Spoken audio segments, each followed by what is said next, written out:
Most people come to Bali and only experience the version designed for Instagram.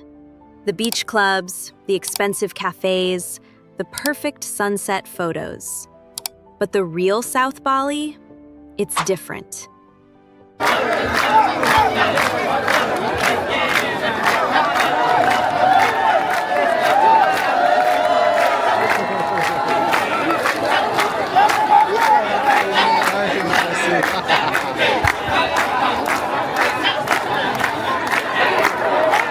It's heat, long scooter rides, hidden beaches behind hundreds of stairs, wild monkeys waiting to steal your sunglasses, dangerous cliff roads, and sunsets that honestly don't even feel real. Today, we're exploring the real Uluwatu experience. From Melasti Beach to Pandawa to hidden cliffs at Tanah Barak to Gunung Payung Beach, all the way to the legendary Kecak fire dance above the ocean. And we're doing all of it by scooter. One thing I realized very quickly while exploring Uluwatu is that choosing where you stay can completely change your entire experience. Because South Bali may look small on Google Maps, but once traffic starts building near sunset, distances suddenly feel much longer. For the first part of the trip, I stayed at Okta House Uluwatu.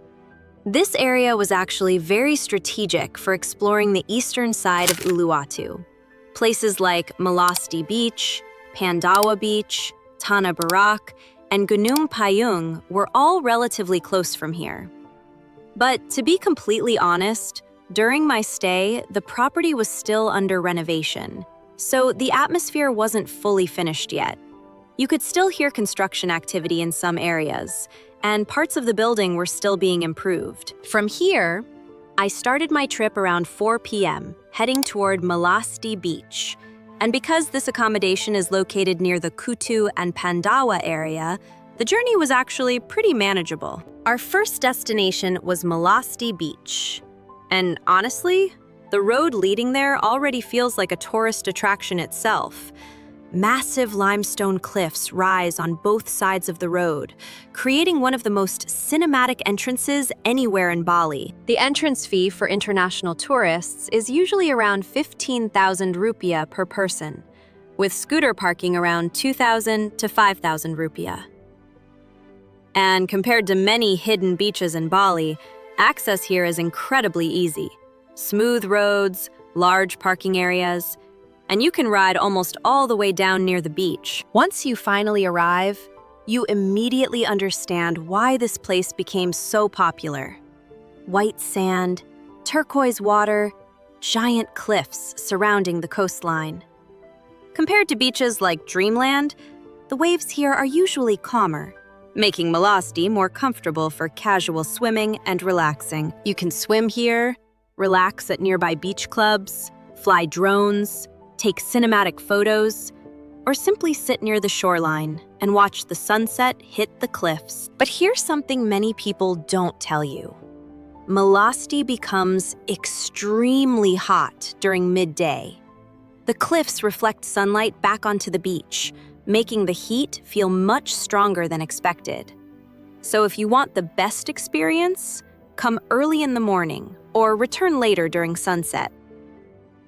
Something many tourists still don't realize is that Melasti also has its own Kecak dance performance during sunset. And compared to the famous Uluwatu Temple show, the atmosphere here feels more relaxed and intimate. As the sky slowly turns orange, dozens of performers begin chanting together. No musical instruments, no electronic background music, just human voices, rhythm, and fire.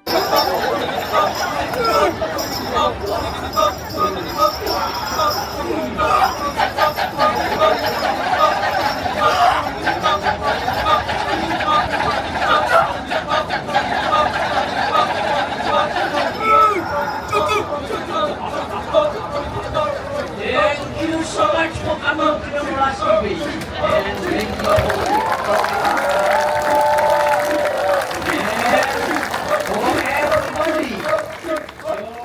Dozens of performers sitting together in a circle, repeating rhythmic sounds over and over.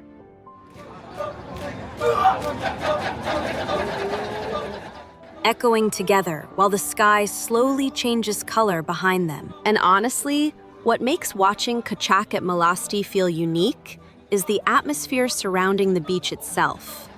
You still hear the ocean waves nearby. You still feel the sea breeze directly from the coastline. And because the cliffs around Melasti are so massive, the entire performance feels cinematic. After Melasti, we continued toward Pandawa Beach, and immediately, the atmosphere felt completely different. More energetic, more crowded, more alive. Pandawa feels much more like a complete beach destination. You'll find canoes, food stalls, rental chairs, family areas, and calmer swimming conditions compared to many surfer beaches in Uluwatu. But here's something important.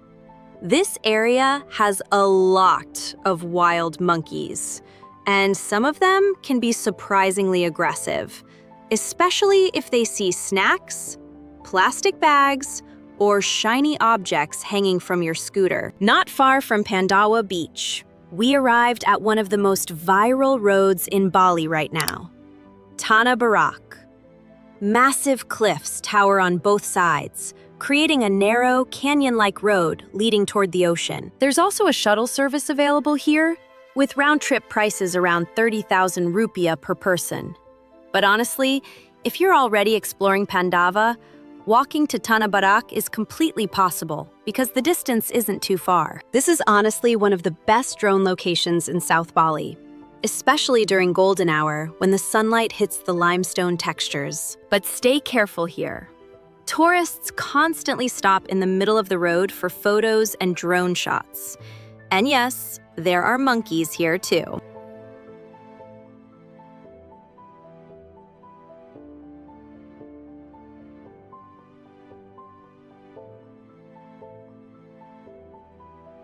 Now this might be the most underrated beach of the entire trip. Gunung Payung Beach. Quiet, peaceful, beautiful, but also exhausting. Yes, there are a lot of stairs, but thankfully, there's also a shuttle service available for around 25,000 rupiah per person. And honestly, even if you decide to walk, the path down is actually very comfortable. Smooth roads, long pathways, and beautiful cliffside scenery during the descent. Along the way, you'll also notice a large theater area near the cliffs. This venue can actually be rented for events and performances. And if you come during low tide, there's even a hidden cave that appears near the beach area. During high tide, it almost disappears completely. And honestly, that's what makes Gunung Payung feel special. It still feels like a beach you need to earn.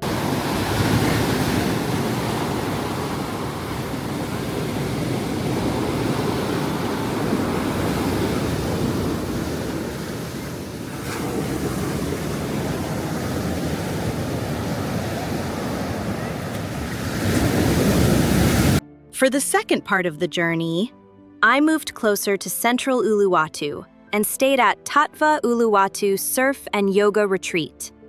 And immediately, the atmosphere felt completely different. Compared to the quieter Pandawa side, this area feels much more connected to surf culture.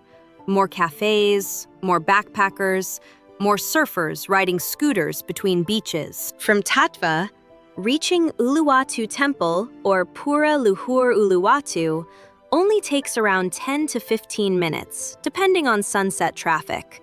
And trust me, staying nearby matters a lot here, because sunset traffic near Uluwatu Temple becomes absolutely insane. Walking around the temple cliffs feels surreal. Giant waves crash hundreds of feet below, while the temple stands above the Indian Ocean. And yes, the monkeys here are legendary. They steal sunglasses, phones, hats, even earrings. So hold your belongings carefully. Before the Kecak dance performance even begins, Exploring Uluwatu Temple itself already feels like an experience. And honestly, this place feels very different compared to many other temples in Bali. Because here, nature almost feels just as powerful as the temple itself. Pura Luhur Uluwatu is believed to be one of the oldest and most important sea temples in Bali. The temple sits on top of dramatic cliffs, approximately 70 meters above the Indian Ocean. And for centuries, this place has been considered spiritually important for protecting Bali from negative forces coming from the sea. The moment you enter the temple area, you immediately notice how massive the cliffs are. Waves crash violently far below, while narrow walking paths follow the edge of the coastline. And during golden hour, the entire place turns orange from the sunset light reflecting across the cliffs. One of the best things to do here is honestly just walking slowly around the pathways. There are multiple cliff viewpoints facing directly toward the Indian Ocean, and almost every corner feels cinematic. You'll see photographers waiting for sunset, tourists sitting quietly facing the ocean, and waves exploding against the cliffs below. But there's another reason many visitors become fascinated with this place: the monkeys. Especially the famous albino monkey that sometimes appears around the temple area. Unlike the other monkeys with darker fur, this monkey stands out immediately because of its pale white appearance. And because sightings are relatively rare, many visitors consider it lucky if they manage to see it. But cute or not, the monkeys here are incredibly smart. They steal sunglasses, phones, hats, earrings, even sandals sometimes.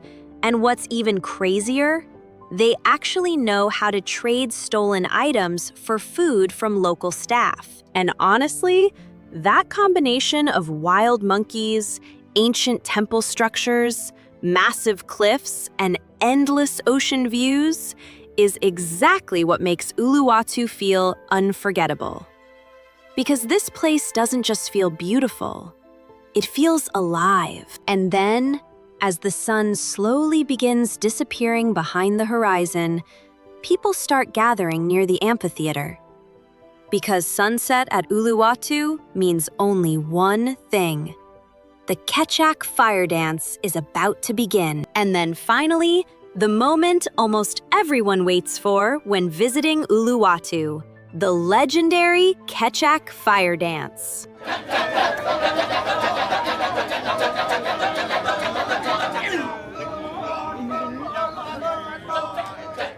As sunset gets closer, crowds slowly begin gathering near the cliffside amphitheater.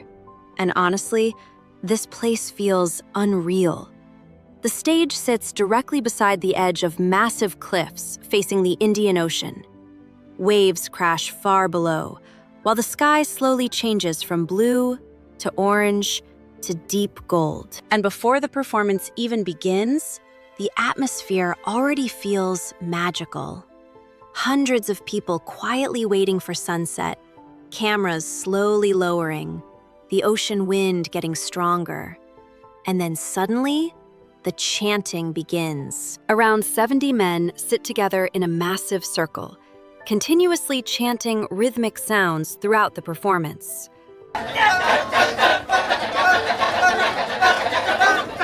Again and again, louder and louder, creating the entire soundtrack of the show using only human voices. And that's what makes Kecak dance so unique. There are no musical instruments, no gamelan orchestra, no background music, just synchronized human voices creating rhythm, tension, and atmosphere during the entire performance. The performance itself tells part of the ancient Ramayana story, one of the most important epics in Hindu culture. You'll see characters like Prince Rama, Princess Sita, Hanuman the monkey warrior, and dramatic battles between good and evil. But honestly, even if you don't fully understand the story, the experience still feels unforgettable. Because it's not just about the performance, it's about the entire atmosphere surrounding it. At one point during the show, the sun slowly disappears directly behind the ocean horizon, The sky turns orange and red, while the chanting continues, echoing across the cliffs. And suddenly, the entire amphitheater feels almost surreal. Then the fire appears, sparks flying into the air, dancers moving barefoot around burning coconut husks, while the chanting becomes louder and more intense. And honestly, this is one of those experiences that feels impossible to fully capture on camera. Because no video can recreate the feeling of sitting on a cliff in Bali, watching traditional storytelling beside the ocean, while 70 voices echo together during sunset. If you're planning to watch the Kecak dance at Uluwatu, here are a few important tips.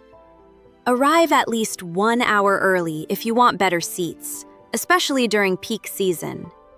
Bring water, because the amphitheater can still feel hot before sunset. And don't forget, the monkeys are still around nearby before the show starts. And as the performance finally ends, and the sky slowly turns dark above the cliffs, you suddenly understand why this became one of the most iconic cultural experiences in Bali. Because it doesn't just feel like a show, it feels like part of the island itself. We speak English. But if you not understand my English, I hope you understand. Hi guys! Hi guys! Too slow. Hi guys! Very strong. How are you today? Nice to meet you and thank you for your coming.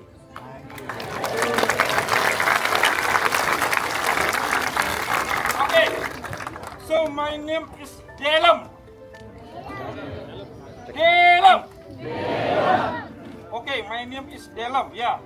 Today I'm very happy. Why? Because my king, okay, somebody know. Who is my king?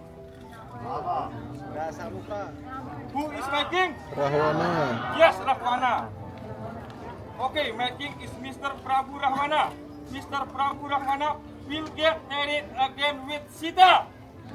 Oh.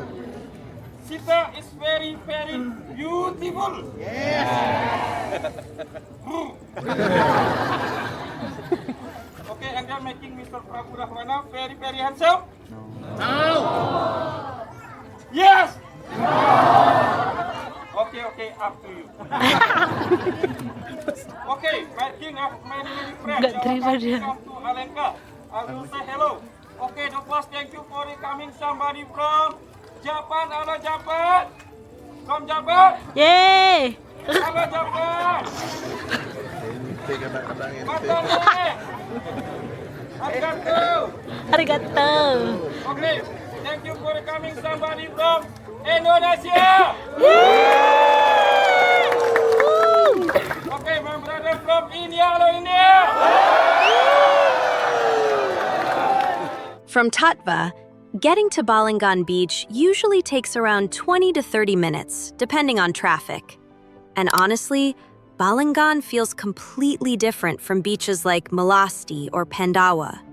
More raw, more natural, more surfer-focused.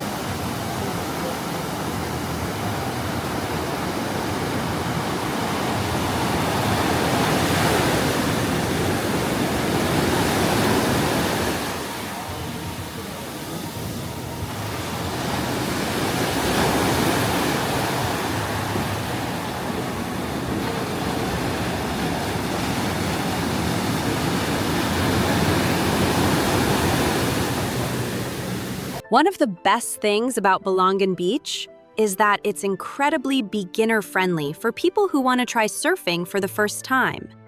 Because once you arrive at the beach, you'll immediately find surfboard rentals almost everywhere nearby. You can usually rent surfing equipment directly near the beach area, with different board sizes depending on your experience level.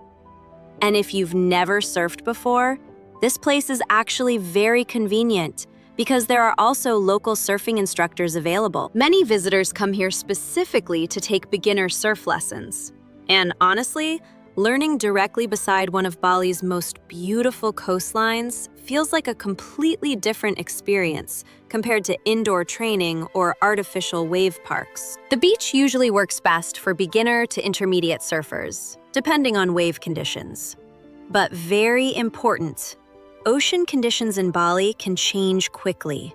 So always listen to local instructors and pay attention to wave conditions before entering the water. And even if you don't surf, Balangan is still worth visiting. The cliffs surrounding the beach create beautiful panoramic viewpoints, especially during sunset. This is also one of the best beaches in Uluwatu for slow, relaxing afternoons. Right near the beach area, you'll find small local warums and simple beachfront cafes where you can sit directly facing the ocean. And after walking under the Bali heat all day, nothing feels better than finally sitting down beside the beach with cold coconut water in your hands.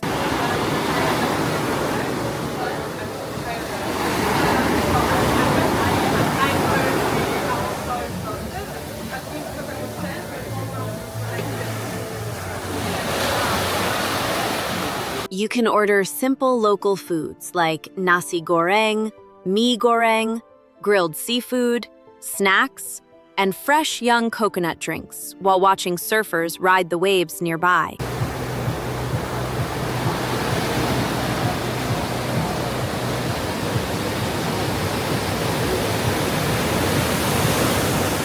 And honestly, this is the kind of Bali moment many people are actually searching for.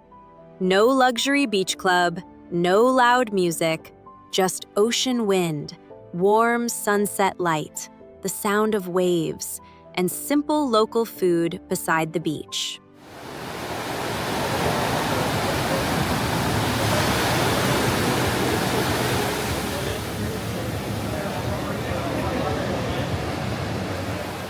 But as beautiful and peaceful as Balangan felt, the journey through Uluwatu wasn't over yet, because not too far from here, another beach was waiting with a completely different energy. Bigger waves, louder atmosphere, stronger surf culture. Next, we headed toward Dreamland Beach. Dreamland Beach also has a strong surfing culture, and you'll see surfers almost everywhere here, from morning until sunset. Near the beach entrance and shoreline, there are multiple places where you can rent surfboards or book surfing lessons directly with local instructors. For beginners, surfing conditions here can sometimes feel more challenging compared to Balangan, depending on the tide and wave size, especially during bigger swell days when the waves become much stronger. And this is very important for first-time visitors. Dreamland may look calm on camera sometimes, but the currents here can become surprisingly powerful. So if you're completely new to surfing or ocean swimming, it's much safer to learn together with local instructors who understand the beach conditions. But honestly, that strong ocean energy is exactly what makes Dreamland feel special. Watching surfers ride waves during sunset here, with golden light reflecting across the cliffs, feels like one of those classic Bali moments people imagine before visiting the island.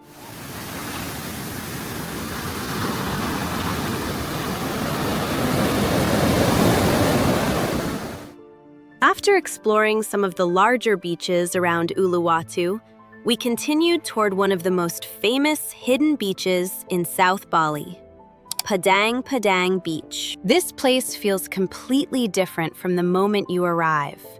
Unlike Melasti or Pandawa with their massive open entrances, Padang Padang feels hidden, almost secret. To reach the beach, you first need to walk down through narrow limestone pathways and steep stairs between giant cliffs. And that's part of the experience itself. It feels like entering a small, hidden paradise tucked between the rocks. For international visitors, the entrance ticket is around 20,000 rupiah per person. And there's additional parking nearby for scooters and cars. Once you finally reach the bottom, the atmosphere changes completely.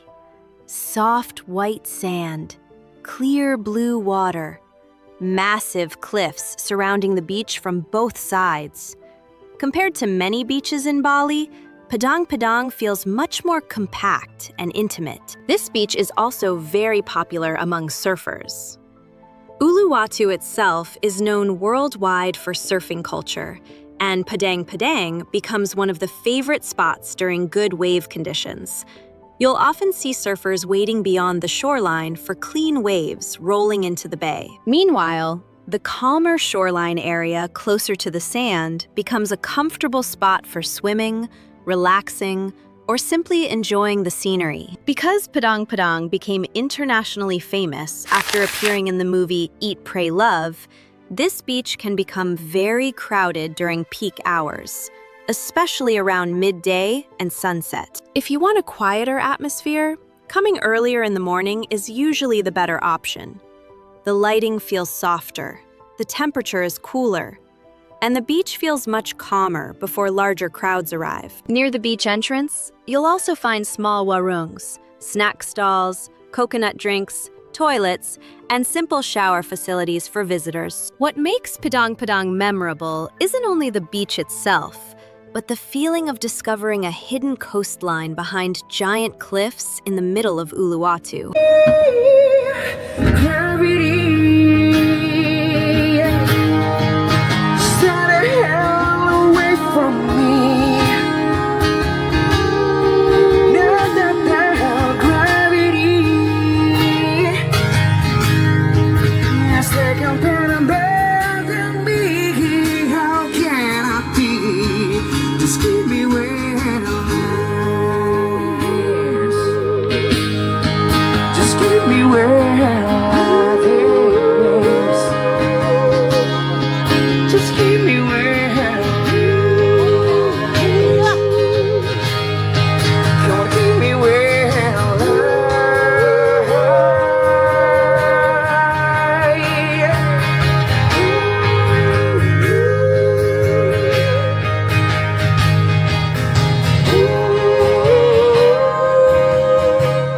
And just like that, the day slowly came to an end. After hours of riding across South Bali, exploring hidden beaches, walking through giant limestone cliffs, surviving endless stairs, watching surfers chase waves, and ending the night with one of the most unforgettable cultural performances in Bali, Uluwatu honestly felt less like a tourist destination and more like an adventure. Because the real Uluwatu isn't always comfortable. The traffic can be exhausting. The heat can feel brutal. Some beaches require serious walking. Monkeys are constantly trying to steal your things. But somehow, that's exactly what makes this place unforgettable. Every beach here feels different. Melasti feels cinematic. Pandawa feels energetic. Tanah Barak feels surreal. Gunung Payung feels hidden. Balangan feels peaceful. Dreamland feels wild. And Uluwatu Temple during sunset honestly feels magical. And maybe that's why so many people fall in love with Bali, because it never feels completely perfect. It feels alive. Real people, real culture, real nature, real chaos, and moments you'll probably remember long after the trip ends. If this video helped you plan your Uluwatu trip, or helped you discover places most tourists never fully experience, don't forget to subscribe, because this journey around Bali is far from over. And in the next adventure, we're exploring even more hidden sides of the island most travelers never see.